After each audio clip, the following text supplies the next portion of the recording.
That's a horrible intro. Thank you. I didn't even hear the first part, but I'm assuming I fucking did it. Whatever it was, I'm sure I did it. I did hear the part she was talking about regulars. Regulars is a weird thing. We said a lot of people here, about half have done service industry. Yeah. About some still in. Regulars is a fine line. I recently had one, and we're gonna call him Scott because that is his name. Scott came in to my bar one afternoon, and he said, "Hey man, you make a good old fashioned?" And I looked at the recipe that was on a note card that was taped right above the ice bin, and I said, "You're fucking right, I do, man." And so I made Scott that old fashioned based off of that recipe, and he sat there and just, you know, on the end making noises, doing the, oh, this is, you know, this could be the best old fashioned that I've ever had. What's your secret? And I said, "Scott, I know how to read a recipe." and that's really it. He said, "No, what makes this? What did you put in this?" And I said, "Scott, it's a little bit of rye whiskey." And he said, "Oh, that's different." I said, "Not really. It's not so different. What about the, I know that there's sugar." And I said, "Well, we use a Demerara syrup." And he said, that's a little outside the box." And I said, "Oh, Scott, I don't know where you're from." And he said, what else? And I said, "We use a little dash of Ango and a little orange bitters." And he said, "That's it. It's the orange bitters." And I said, "Okay, man.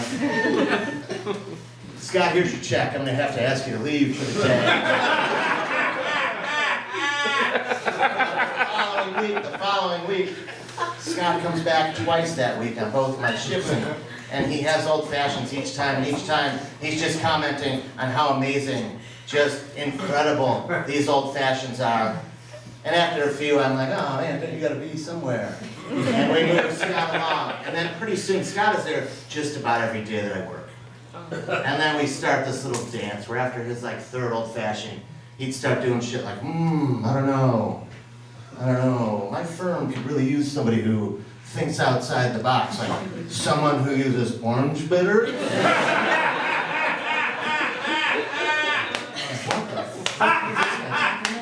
And this goes on for months, and I won't bite for one reason in particular. I don't know if you guys have seen the movie Waiting. No. Anybody here? But there's a scene in there where Justin Long is a waiter, and all he wants to do is get the fuck out of the service industry.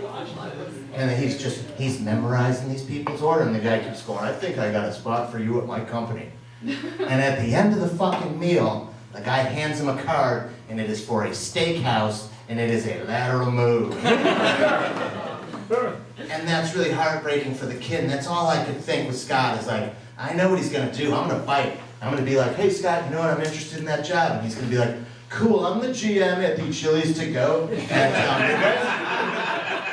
you really need a midnight to 6 guy. And I think you really fit the bill. You're outside the box thinking. And I think it'd be great for the overnight." This motherfucker. I eventually did that. Like, I just couldn't take it. I eventually was like, "You know what, man? I'm all in. Let's do it. What am I doing now?" He's like, "Well, I run kind of a bigger architectural engineering firm." I was like, "What the fuck did you just say to me?" "Well, I run kind of one of the bigger architectural engineering firms here in the city." And I was like, how does my old-fashioned shred, like, how does that fucking, where in his brain, I could just imagine, like, going in for the first day, and he's like, "Hey, everybody, let's go, let's rally our troops. Let's get them all in the war room. Here we go, guys. This is a new guy here. His name's John. Something about him, uses rye whiskey and old fashioned. I think he's gonna build this next Burj Khalifa right here.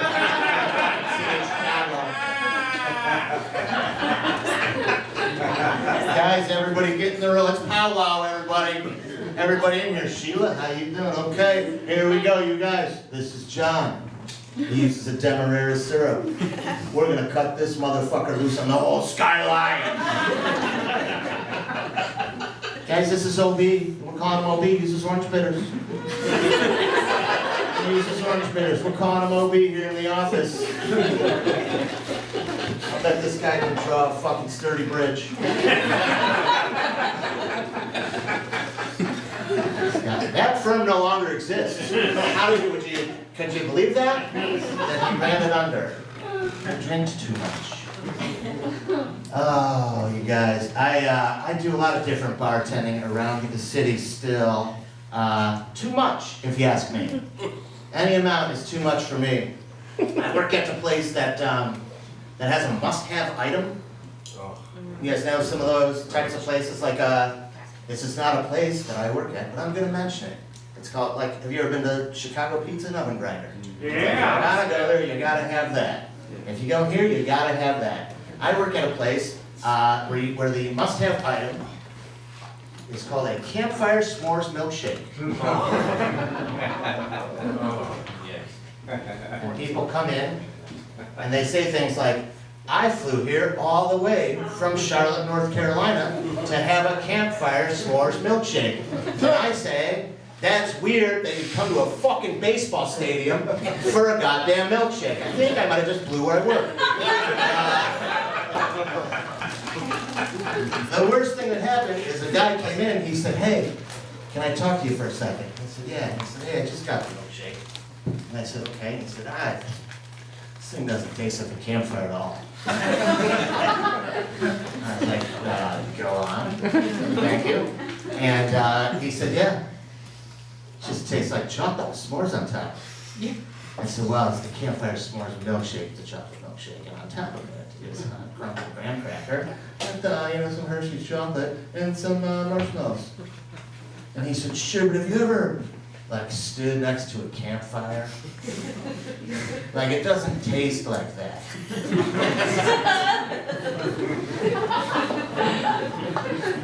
This is how we live now.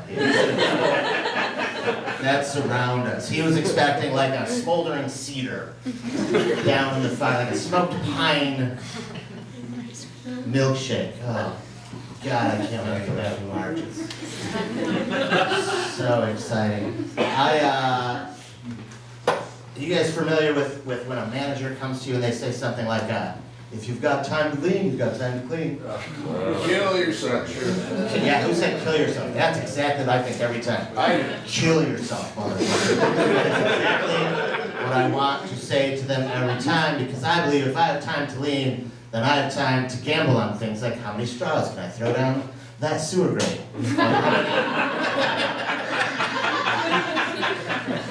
Right? How many of these fucking coasters do you think I could get close to that garbage can over there? I bet most of them. I like games. I like to make my day fun at work. And my favorite game I ever played in a restaurant is a game called Tripsy Daisies.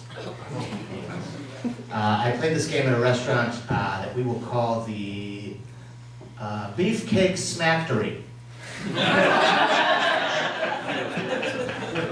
Everyone knows that one, right? It's the one in the Mancock building.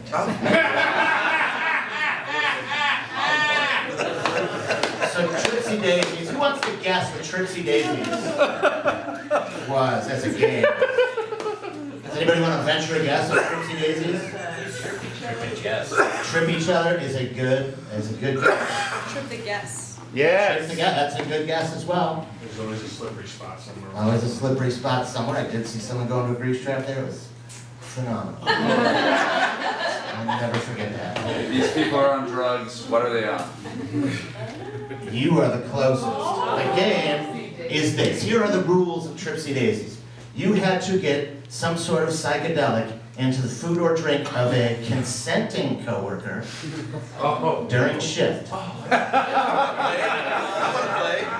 That's all the rules. All the rules of the game. The game being played by 4 servers and the general manager of a $25 million a year restaurant. I, at the time, lived in Uptown above this old Vietnam vet, and I would help him take his dog out. And when I helped him bring the dog in or helped him with his groceries, he would be like, let me pay you a little something. I found out what he was paying me was mushrooms every time, out of a fish tank that he was that he's grown him in. It was a beautiful relationship. And it worked well for me at work because all day I could sit around and just make teas and, you know, one for you, one for me, you know, get ready for the day. And I would come in and maybe you didn't attend your strawberry lemonade. Uh-oh, that's shit for you. I'm fucking solid at this game because I'm a little anal, so like, I'd have my drink with like the straw coming through a coaster that I burn a hole in, put a couple seeds around it with some fucking lemons, know my pattern. If I come back, fuck that, somebody touched it, I'm not drinking it. Did I mention I was the best server at this place? Did I throw that out there? So I get 2 sections on a Saturday afternoon, which is unheard of. At the, what did I say, Beefcake Smackery, that is unheard of.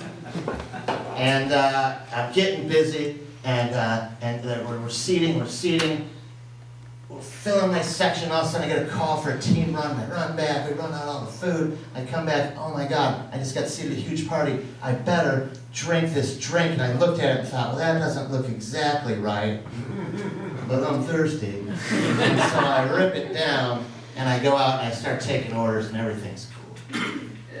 I make my way to my big party. Grandfather, all the way down to baby, in a fucking high chair. And I start with granddad, and we're going down the list, and I'm writing everything down, because why fucking just cheat? You're no hero to fucking remember shit. No one cares. Did you get it right, or did you not get it right? That's what fucking matters. And in this situation, I wrote it down. I get all the way to the end, and I go to walk away from this table, and all of a sudden I hear, I'll have the Thai lettuce wraps. And I was like,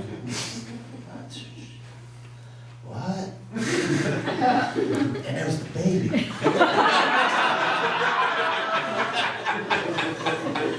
Fuck, did I hear that right?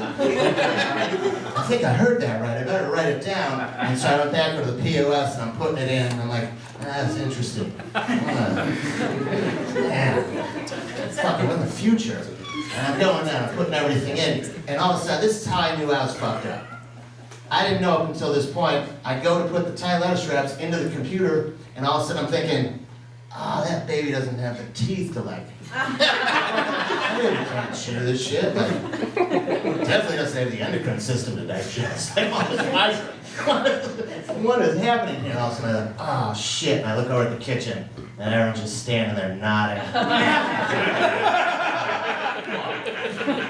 I got, finally. I gotta go back and finish up the section. But it's a pretty pleasant place to be hallucinating on your mind, I gotta say. Really wonderful. And I get all the way through, and somehow I'm like about to finish everything off, and they're like, you don't have to take any more tables. I'm like, oh my God, I'm so good at this. And I get called over, it's time to drop the check. I drop the check to the old man in the corner, and he goes, hey, I need to talk to you about something. And I was like, what's that? And he was like, you brought the baby, Tyler. I was like, right, yeah, that's what the baby ordered. And he was like, yeah, I'm not sure that, and I was like, no, hold on, let me, and I flip open my little book, and I'm like, no, I wrote it down right there, I would not have possibly written that down if the baby didn't order it. And what I'm assuming is he was looking at my face with my eyes like saucers, and probably I wasn't saying anything about Thai lettuce wraps. Probably just looking at him going, So, long story short, they tip me 30% still. I ripped that shit up and still made the 30% on it.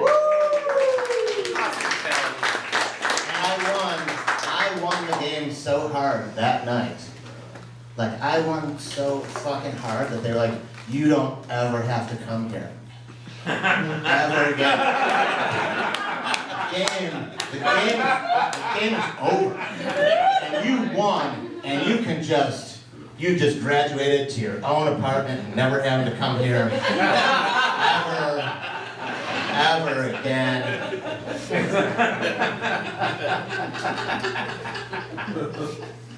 You know what? Close the door, open the window. Is that how I go? I don't know. You guys, thank you so much for coming out tonight. I think, yeah.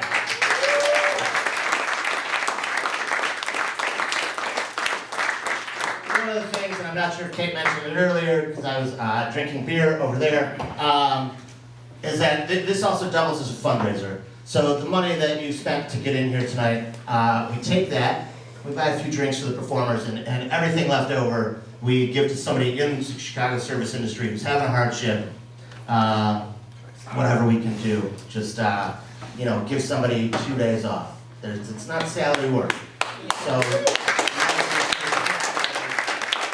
thank you for being here, especially for the holidays. That is great. You know, it's a weird thing that we do. People are rude to you, people are terrible, and we get these very tight communities. We really know more about each other than we do our own families, most people, from all the time that we spend together, and we are definitely, you know, overworked and underpaid, underinsured, and fucking overserved, and if you are someone who works in the service industry, you can help out somebody else around you, because you never know what the fuck they're going through. Do that, even if their grandma has died for the 3rd time that year. Pick up that shift if you can. Thank you so much. Remember,